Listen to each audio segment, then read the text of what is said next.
Hi everyone, this is Isaiah here, and I'm doing my presentation on the readings for this week. And my readings for this week were pages 99 through 120 of Borderlands by Gloria Anzaldua. And so basically, what I wanted to do was kind of break down this section in my own way. And she kind of does that already within this section of the piece. She breaks it up into different parts. What I wanted to do was kind of put my own interpretation on the sections that she did. And so, just getting started, she starts off this section with a reference to a Mexican philosopher by the name of Jose Vasconcelos, who talks a lot about these ideas of hybridity and these intersecting nationalities and intersecting ethnicities, sexualities, different things like that, that they both agreed was always deemed as something that was inferior to society. And what Gloria is doing in this section is really breaking that down and showing not only ways that we can overcome that, but why that came to be, which I found very helpful, especially as a person who is definitely relates to a lot of the things that she's talking about in this piece. And so that brings me into, we're going to talk about a few sections here. That brings me into the first section, which is hybridity and inclusivity. And so she has a lot of different terminology that she references in the first part, sort of giving characterization to that identity of intersecting identities. And so she has this one term called nepententalism, if I'm pronouncing that correctly. Forgive me if not. Which is an indigenous word meaning torn between ways. She also has a term called un choque, which means a cultural collision. And so that's obviously definitely something she can relate to, because not only is she an indigenous woman, she's a Mexican woman, and she's also a queer woman. And so she herself is kind of using herself as a symbol of a multitude of identities and a multitude of people who go through this same thing and who have deemed themselves inferior due to society's outlooks on somebody who had so many intersecting identities. And she definitely, obviously, flips that on its head. And so she claims, as a mestiza, as a woman of color, as a queer woman of color, that actually is an advantage to her, which is obviously something I'll agree with as well. That not only does it brings her almost more of an enlightenment in life and an awareness to not only her own plight, but the plight of other groups of minorities and minorities that don't even intersect within herself. And so she references, obviously, like black communities that have been marginalized and oppressed. Obviously, a community that she doesn't directly maybe relate to, but because of her experiences being oppressed and being marginalized, she can relate to that rather than somebody who does not have those identities and does not have to deal with those different things, does not have that mestiza way of thinking. And she calls it mestiza consciousness, which is something that she aims and wants other people to start understanding.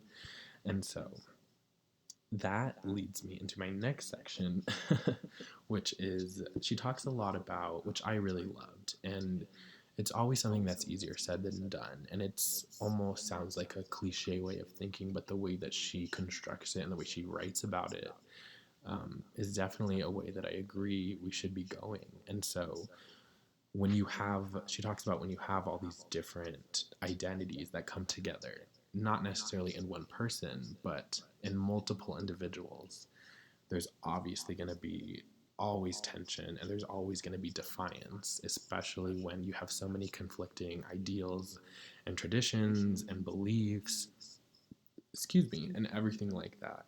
And so she would rather have um, tolerance for that. And she wants to get to the root of the problem rather than just fighting all the time, rather than just going head to toe, rather than just always oppressing the other. And obviously, this centers around whiteness, which leads me into a different section. And so, um, that was a section I was going to talk about a little later, but I'll talk about it now. The idea, and this, because this intersects with a lot of other things she's talking about. And so she says, as a mestiza, the very root of the problem is a feminist one. And she kind of explains why that is. And so, one of the main things that struck me in this part of the reading, something that I didn't even know myself, was the origination of machismo culture. And if you're someone who's Hispanic, it's something that's very prevalent in the community, and it's definitely a problem that plagues our community. And she gives reasoning to why that happens. And I'm going to sort of break it down for a little here. And so basically, how that intersects with whiteness is that when a white man can feel inferior due to whatever reasons, that oppression and that inferiority is then transferred to the next class. And so, in reference to machismo culture, the she claimed that that actually originated from macho culture and Anglo culture.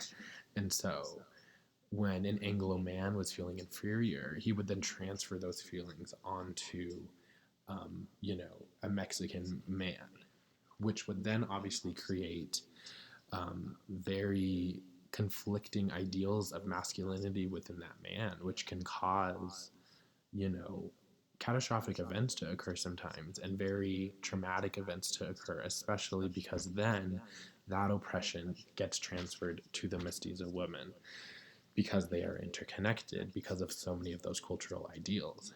And she talks about that, and she talks a lot about how that happens and how that sort of chain of events happened, which was something that I never actually really considered. It was always something that I thought was innately a part of and intrinsically a part of the Hispanic community. And she does a really good job of not blaming anybody in this situation, but rather than blaming, holding accountability where it's due, and also doing that within every single community rather than just the Anglo community. And so that leads me into a different section, which she talks about a lot of different interesting points of view um, within all these intersecting identities. And so one of the things she talks about is the virgin puta dichotomy, which is pretty self explanatory when you really just hear the phrase out loud. And so definitely that centers around how she thinks the issue of being a mestiza is a feminist issue due to all those inhibitors that come along with being a woman, and not only being a woman but being a woman of color after that. And so she also she makes a very good point about lumping everybody together. And so the whole point of this section was to talk about these intersecting identities. And so there's a lot of straight, cis, white men out there who are desperately trying to get out of that original way of thinking, to separate themselves from the machismo thinking, the macho thinking, the patriarchal thinking.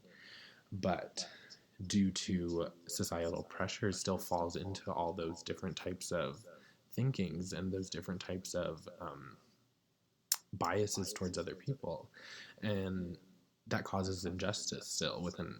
But what she claims is that we can't lump everybody together because that is injustice in and of itself. Because if we don't account for all those, variables within the situation, then they're just going to get lost in translation. And so I thought that was a very valid point because she's very much about critiquing a type of person, but also showing how we can get to a resolution, and also the fault along the way within her own community, which I thought created a very impelling and credible argument. And so that leads me to kind of the final part of all of this, which is how queerness intersects with all of this.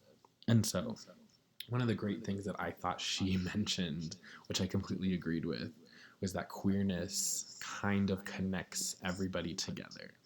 And so when you look at, because there are queer Black people, there are queer Asian people, there are queer Indigenous people, there are queer Mexican people, and she herself, as a queer woman, I do believe she thinks, that is a way that we can come together. And she wraps up a lot of these almost cliche ideals in a way that I truly think could actually be possible, because she has ways of actually trying to get there. And the main way that she always kept repeating over and over again is we have to get to the root of the problem within all of these coexisting communities. And we need to recognize the plight of each community. And she made a very, very strong point, that appealed to both sides, is that both sides need to have a part in this. So many times when we talk about injustice between, in terms of race, in terms of queerness, in terms of any type of identity, it does cause a type of division, because we feel we are so unaccepted and so different from, the standard type of person that has always been accepted in society. And so her main point out of everything was, we have to voice our plight, we have to voice our mistakes, and we have to be willing to get down to the root of the problem. And I thought her argument was extremely compelling. And so, one of the things she said is, misinformed people is also subjugated people, which she has so many little, you know, she has so many great lines in here, but there's so many intriguing lines that are just so true and are just so relatable to so many people, especially people who can relate to having intersecting identities. And so I think one of the main things she says at the end is, we have to educate people, and that means educating white people and telling them in a credible way and explaining to them our plight, so that they in turn can understand. And because at the end of the day, if we just transfer our guilt and our plight onto them, then the cycle just continues. And so that, I believe, is her main argument throughout this whole entire piece. Her topics of hybridity, inclusivity, and rather than division, bringing people together. And so that sort of concludes my presentation on everything. I believe I hit every sort of kind of thing she talked about within the piece. There's a lot of really great parts in this piece that I think, everybody should obviously go and read.